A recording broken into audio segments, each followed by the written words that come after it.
confirmed that the Honorable George Koibori was tortured by professionals. To go to that extent of state managing his own abduction, creating a lot of tension and fear in the country.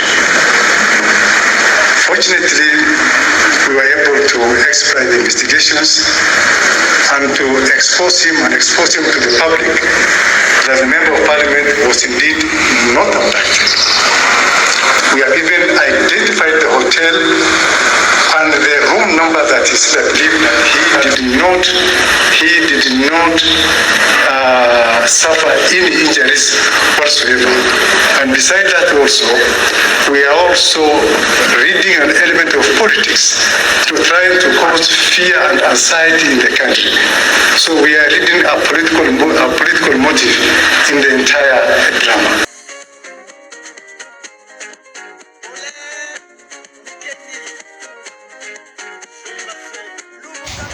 Now that investigations are through and the DCI has spoken, I think now we are free to talk about this MP for Juja, George Koibori, and his actions. I knew there was something wrong with this guy. I knew it. I for sure knew it. Especially when I saw Rigathi Gachagua and Kalonzo Musyoka coming out of the hospital, in Karen, and the way they operated and the way they behaved. I knew there was something very fishy. Can you imagine, even looking at this picture, do you think this picture was taken? How would somebody just take a picture of an MP lying, and he in full suit, and he is lying facing up? Who took that picture? Was it KTN? Was it taken on air? Or was it a drone that took that picture? This nonsense has to stop and has to be called out.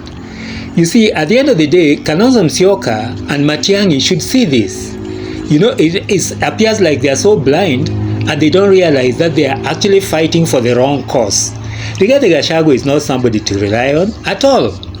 At all, because he is not straight, he's a crook. At the end of the day, I know he has followers, but maybe they are duped, or maybe they want whatever they want from Rigathi Gachagua, but certainly Rigathi Gachagua is not fighting for anything. He's not even fighting for freedom.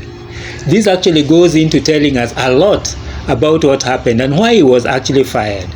You see, I would further want to tell the ODM Secretary General and the Kisii Senator, that is Richard Onyonka, that they should know what they are really fighting for. Even if the Onyonkas, Sifunas, were actually alive, they will not fight for the wrong thing.